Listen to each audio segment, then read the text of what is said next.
Mitch. Great to be here at Unmutable. My name's Josh Barron. I'm the VP of Business Development over here at Project Emission. Joining me today are Maarten, Bloemers, CEO and co-founder from the Get Protocol Foundation, Stephen Glicken, CEO and co-founder at Project Emission, and Ryan Kenny, CEO and co-founder at Seatlab.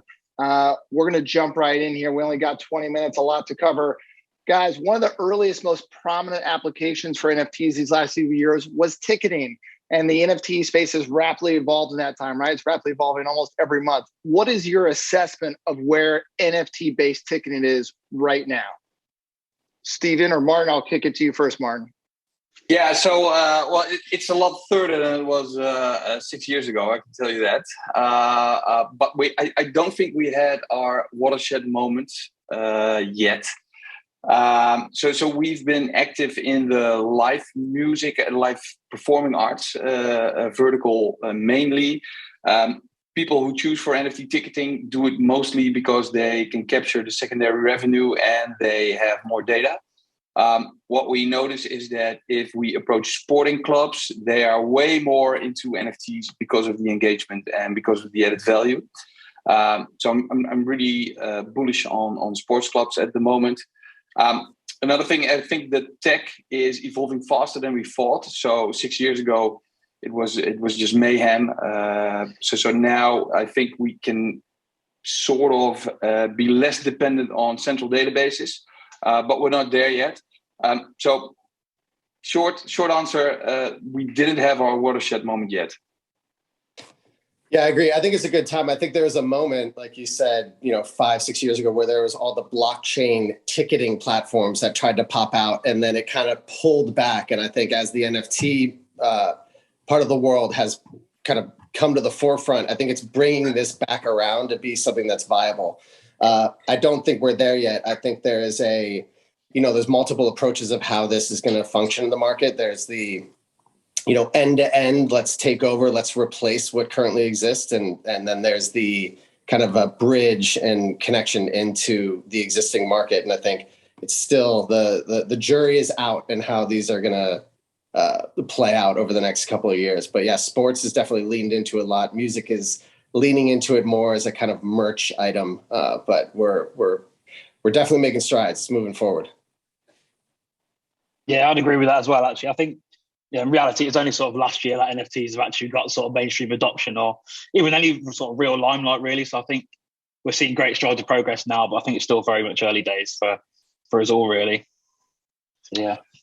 I'm going to, Maarten, you referenced this idea of a watershed moment. So maybe we'll go in reverse here. And Ryan, I'll start with you. What would you see as that watershed moment where the industry is going to say, we get it, and consumers are going to say, we get it? What is that moment that you've been thinking about at Seatlab? I think it's a combination of lots of things, really. I think, everyone on this panel today, we're all trying to educate sort of mainstream users and even event sellers on those benefits. Yeah, I think it's a long sort of slow journey sometimes. But yeah, I think the watershed moment will happen all of a sudden, really, after, a long time of educating people on all the different benefits. But yeah, I don't know when that will be. Hopefully sooner rather than later, but I guess time will tell. Stephen? I don't know if this is jumping ahead, but I feel like the watershed moment is when we stop calling them NFTs, when it is just kind of the function of how these things are working. So that is something I'm pushing constantly. I think when we talk about it and how we approach it with all of our clients, we never bring up the word NFT. We just kind of flow into the utility of what it brings. So I think as we get closer to that, I think that's going to be the tipping point.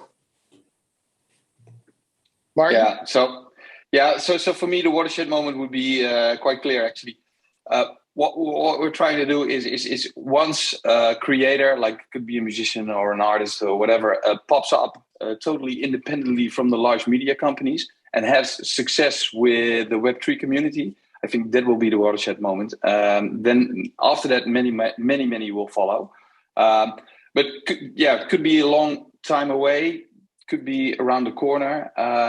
We're just building the tools to provide creators with everything they need to basically take control of their own career and their community.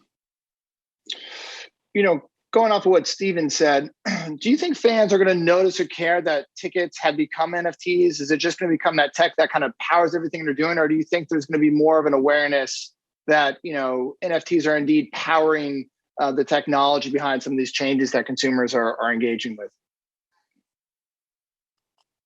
So I'll jump on this one. Zero chance that people will be interested in NFTs. So if you look at the adoption curve, it's like it's a bell curve, and the pragmatists and the conservatives are the major part of this bell curve.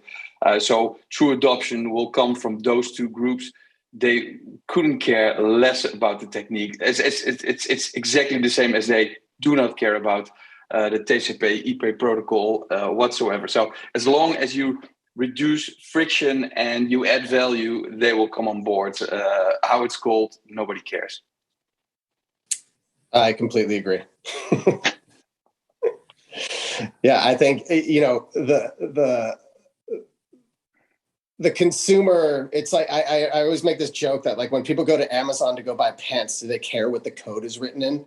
They just want to buy pants. And I think that is where we need to get to. And I think, to your point, Maarten, I think the friction, we've got a bit of a hurdle there to make sure that this is frictionless for a consumer, especially in the ticketing space, which is high demand, high volume. There's, a quick turnaround. These things need to flow, and they need to be smooth, and there needs to be a complete transparency into this kind of technology and this kind of opportunity. And right now there's a bit of a jump you need to make to get over to it. Yeah, I think you guys have just summed up perfectly, really. I think, probably for all of us, most of our demographics, people who probably don't even care about crypto, let alone Web3 and NFTs. So I think, couldn't agree more with what you guys said, really. I think when we talk about ticketing and sort of in consumer engagement and artist engagement, there's really kind of two pieces, right? One is when I think consumers hear NFT, they think of a beautiful piece of art that they can engage with, right? That they've seen sort of these drops and sold. A lot of what we're talking about in ticketing, though, is all behind the scenes, right? It's not that beautiful spinning piece of art or whatever it may be. It's really this functionality and this utility that blockchain can bring to ticketing. With that in mind, what are some of those pieces of functionality that you see blockchain and NFTs delivering to ticketing that don't exist today that you think can improve the space? Ryan, let's start with you. I think there's a wide bunch, really. I think, and it depends who you're speaking to. I think, on the user side, it can just elevate the entire experience, really. I think a traditional ticket very much stops as an entrance mechanic, and that's really all it is. I think when we think about NFT tickets, they can do a lot more than just get your entrance to a singular event. They can essentially become community access keys, and there's a lot of functional stuff in there as well, like preventing fraud and sort of limiting scalping and tickets outs, which they're big problems in the industry. I think as we touched on earlier, if you're an event organizer, there's massive benefits in terms of receiving a secondary, say, a royalty split. And I think just for the whole industry, really, people who typically might not be making the money they should do out of events now have the opportunity to do so. So yeah. Steven, where do you see the utility of NFTs in ticketing right now? So I think, Ryan, that's it's a really good point to focus on the fact that a ticket really is just that thing that gets you into the room. But I don't think that we could separate what the complexity is around how a ticket and the sale of a ticket and the management of inventory works, which is incredibly complicated and very different than selling a t-shirt. So I think, one, that bit needs to be working properly, right? Just to get the mechanics of like purchase and into a room. But then beyond that, again, you're right. A ticket is just this QR code, this, whatever the mechanism is that gets you in the room.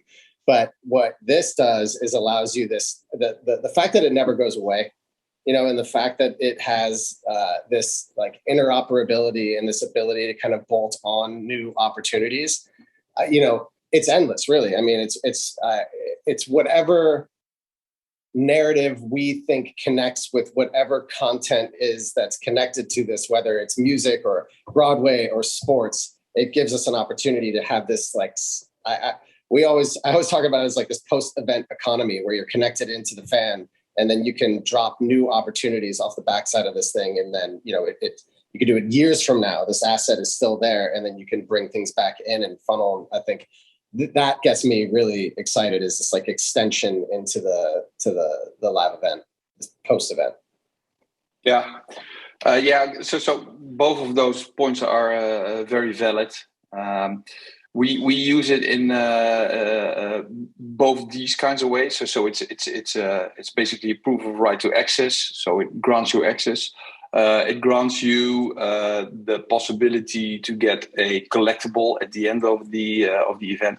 But we are also using it in different ways. So we just did a first pre-financing of a large event for Lewis Capaldi in Reykjavik.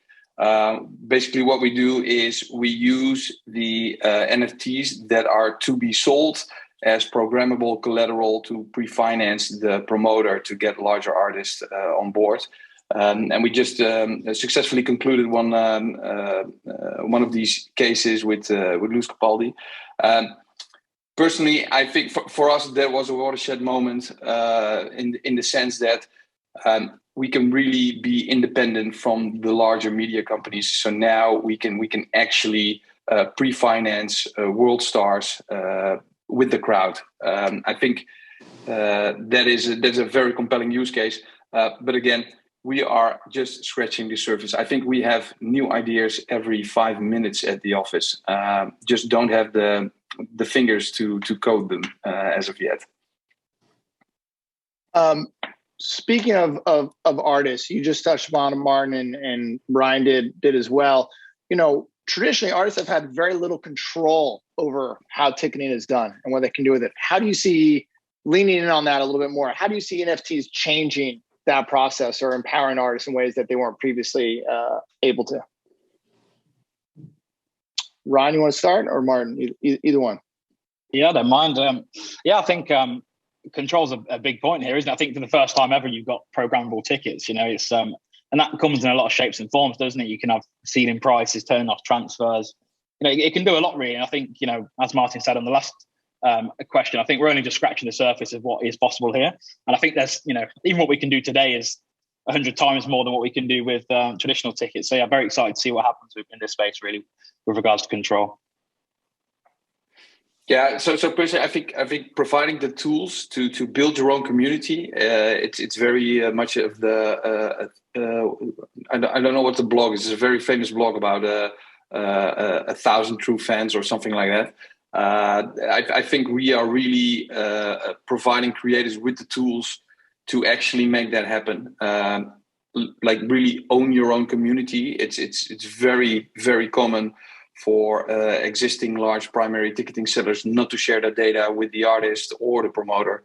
And that all should change. I think the creator itself, who has the monopoly in the end, should be able to service its own community and engage with their own community.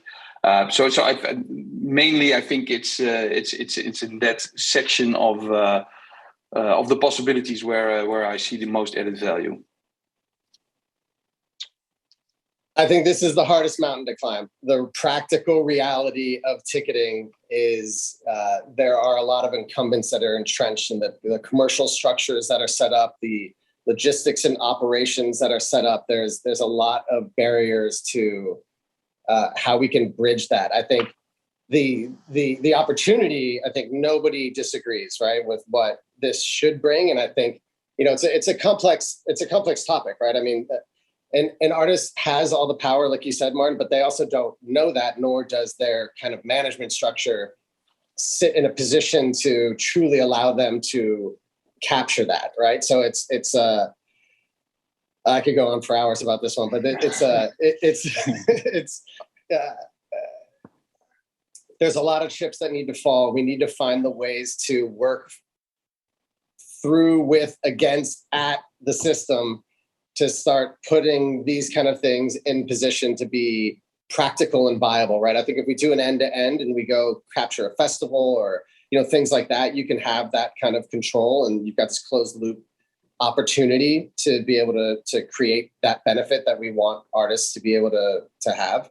But when you start looking at the practical realities of an artist tour or a global tour, or just from a club up to a stadium, it's a pretty pretty large chasm that we need to jump across. We can inch in there, and I think we are, and I think we're starting to tap into giving them a bit, but we got a lot of work to do to kind of work within those systems, which are giant, antiquated systems. You know, Ticketmaster, people don't know this, is still DOS. Ticketmaster is command line, run / with a graphical interface on top. So think about this technology, think about that technology. How do we make these things work? Well, Sorry.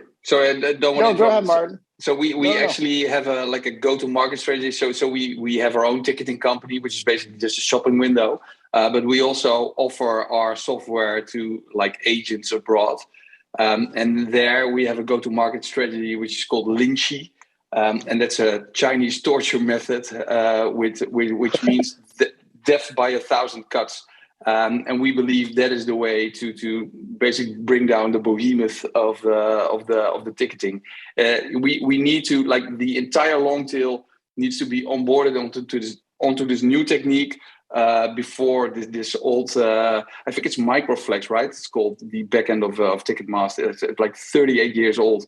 Before that falls, we need to capture the entire long tail. Then we're ready to talk to the big ones. Yeah, and our approach is we're integrating with these platforms in a Web 2 way, and then bridging it over. And so we've integrated with SeatGeek, tickets.com. We're kind of integrating across the boards to kind of to bridge that gap. But yeah, it's a similar death by 1,000 cuts, I think, over time. Ryan, how do you, I mean, and this is really to everyone, but I'll start with you, Ryan. I mean, to that point, how do you see the major players, the Ticketmaster, the Access, the C tickets, et cetera? What are they doing as, companies like yours continue to get traction and to, prove out the merits and utility of NFT ticketing? I think they're probably, a lot of the problems we're trying to face are actually caused by those guys. I think they've got little interest in changing what they've built over the last 10, 20, 30 years. That's not to say that they've definitely looked into this stuff, and I think there's definitely merits in what we're all doing as strategies. And I don't know what the future looks like really in terms of thinking of those big players, but would be stupid or naive to think they haven't considered it, at least considered it. I think we're probably ahead of the curve really in terms of trying this stuff. And I think the main reason really is why would they try and change something that they benefit the most out of, we'll see what the future holds. Maarten, I'll kick it back over to you. Have you seen any sort of reaction from sort of, again, this Lewis quality case study you mentioned? Obviously, that's great. That's really interesting. I had a lot of reaction. We've been in this business for 6 years. It's the Gandhi quote, right? So first they laugh at you, then they fight you, and then you win. So I think we're in the phase where they fight us. That's basically where we're at. We had loads of talks with Ticketmaster, with Eventum, with all the big guys. Yes, of course they are considering it. Yes, they are interested in it. But I think their train of thought at the moment is still in let's say the old world. Let's buy him and kill him. Please pledge everybody. Let's not sell it. I think that's important. But it's like the printing press, right? So when digitalization came, they need to adapt. So it's just a matter of time, and just make sure you add the most value you can do until that moment, and then it will all work out fine. Steven, is it all? I guess you guys touched upon it a little bit, but in terms of are there any particular fears or major hurdles? I mean, obviously the hurdle of the incumbents in the space, but sort of beyond that, do you see, are there hurdles in the space that you all see? Steven, we can start with you. Yeah. So I want to caveat on all of these hurdles and these mountains and these chasms I'm talking about. I am very optimistic about the future of this, but I'm also very realistic given my experience in ticketing over the past 20 years of what the practical realities are and working. My last business worked with everybody from Adele to Paul McCartney selling tickets in 70 different countries, pushing really hard against these these ticketing structures, and it gave a pretty unique perspective on kind of what the global landscape looks like, what value sits with everybody. And there's a lot, right? Beyond just the ticketing platforms, there's opacity, there's brands, there's distribution, there's a lot of things that when you look at the control value on this technology, and then you shake that against the visibility, and then you put that against an artist brand, right? An artist who's trying to fill a room, who, a ticket doesn't just go on sale and then people get into the event, right? There's a lot of ways a ticket is moving, a lot of distribution partners. The secondary market in sports is a partner, right? It is a distribution channel. They are connected in, they are working hand in hand. Music, it's a little bit more disconnected, but there's a sports team could do that because the brand is diffused across this greater sports team, right? With pricing and with, cheap seats and things like that, seasonality. But for an artist, when you start showing and you can visibly see kind of how they're actually moving tickets to get people in the room, there's a lot of complexity around their brand, relative to a cheap ticket versus expensive ticket. And so, and there's a lot of players in between. So I think that is a huge hurdle, right? I think is one, getting the artist adoption to actually use this kind of technology, knowing the other things that it surfaces and how to navigate that. I think that's going to be, that is one of the bigger hurdles. I think is like the actual practical realities. There's some doors that it opens as we start doing this more and more. Yeah, I couldn't agree more. I think I sort of cluster all these hurdles as politics, but that is a very, very, very big thing here. Yeah, definitely. Sure. Ryan, we have just under a minute. Final thoughts? I'd agree with what's been said, really. I think obviously it's adoption, isn't it? I think, we're all pushing towards different sort of goals. And I think, it's just adoption, really. And I think, on the user side and on the event organizer side. So that's it, really. Awesome. Well, I appreciate everyone's time and insight today. I think for all of you watching, the world of NFT ticketing is here and now.